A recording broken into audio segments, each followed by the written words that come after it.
मसीह यीशु में मेरे प्यारे भाई और बहनों, हमारे प्रभु और उद्धारकर्ता यीशु मसीह के अनमोल नाम में आप सभी को शुभकामनाएं। इस महीने के आशा और वादे के संदेश के माध्यम से आपसे जुड़कर मुझे बहुत खुशी हो रही है।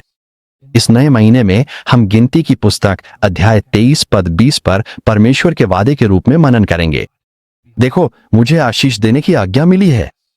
वो आशीषित है और मैं उसे बदल नहीं सकता। अगर परमेश्वर किसी को आशीष देता है तो कोई भी उसे बदल या रोक नहीं सकता। ये वे शब्द थे जो परमेश्वर ने कहे थे, जो उसने बिलाम के मुंह में डाले थे।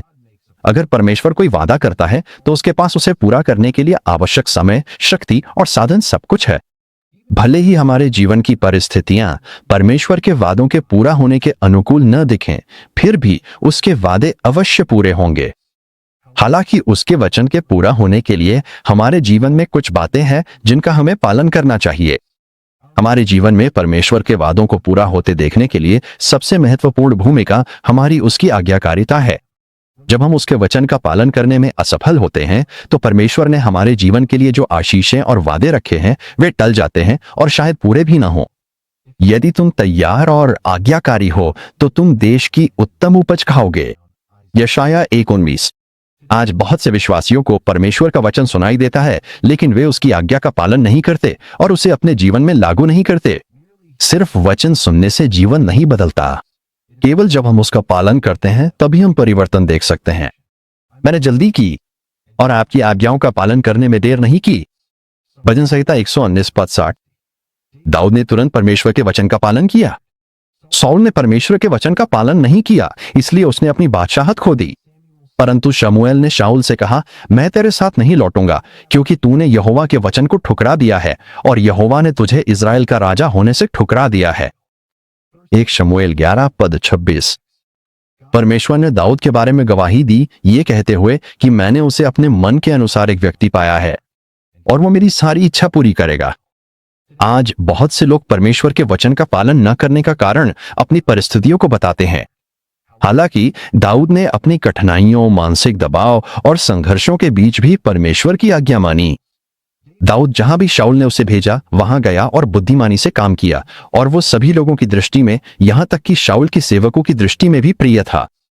जब दाऊद पलिश्ती को मारने के बाद लौटा तो स्त्रियां नाचती और गाती हुई बोलीं, शाऊल ने अपने हजारों को मारा है और दाऊद ने अपने 10,000 को।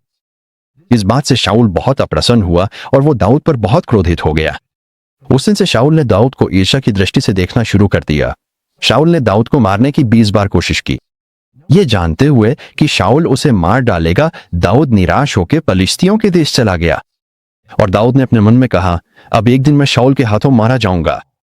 मेरे लिए इससे अच्छा कुछ नहीं कि मैं जल्दी से पलिश्तियों के देश भाग जाऊं और शाऊल मुझसे निराश होकर मुझे इज़राइल के किसी भी भाग में ढूंढना छोड़ देगा।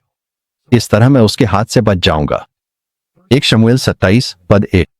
ऐसी परिस्थितियों में दाऊद को शाऊल को मारने के 2 मौके मिले थे। हालांकि दाऊद ने परमेश्वर के वचन के प्रति आज्ञाकारी रहते हुए उन अवसरों का उपयोग शाऊल को मारने के लिए नहीं किया। उसने घोषणा की, शाऊल तो यहोवा का अभिषिक्त है, मैं यहोवा के अभिषिक्त शाऊल पर हाथ नहीं उठाऊंगा। उसने अपने लोगों को भी इन्हीं शब्दों से रोका ताकि वे शाऊल के विरुद्ध न उठे।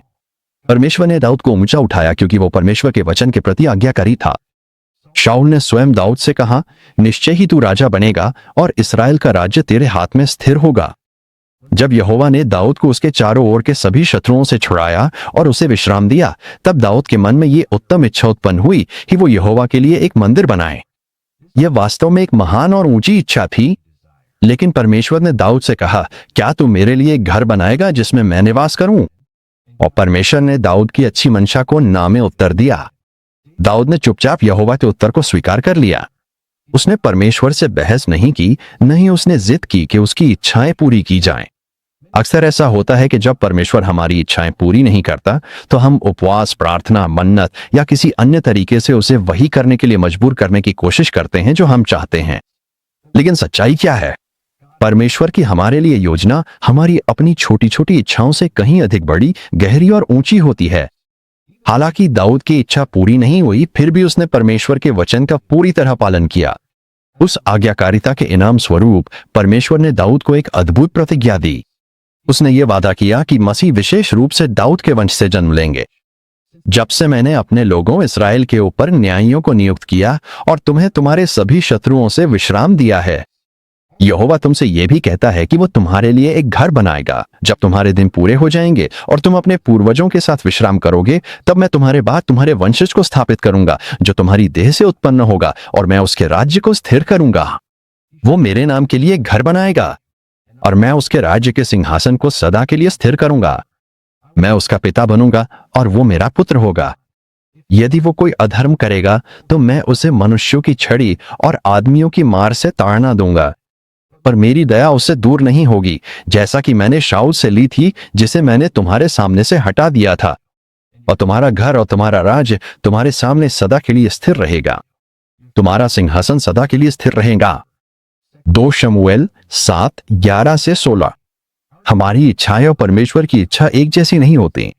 चाहे हमारी अपनी इच्छाएं अच्छी ही क्यों न लगें, परमेश्वर का उद्देश्य और भी ऊंचा और उत्तम होता है। यदि हम भी दाऊद की तरह परमेश्वर के वचन और इच्छा के प्रति आज्ञाकारी रहें, तो परमेश्वर की सर्वोच्च योजनाएं हमारे जीवन में पूरी होंगी। उसकी वे प्रतिज्ञाएं जो आपके जीवन में रुकी या विलंबित लगती हैं, वे भी पूरी होंगी। प्रभु यीशु मसीह का अनुग्रह, पिता का प्रेम और पवित्र आत्मा की सहभागिता आपके साथ बनी रहे। आमीन।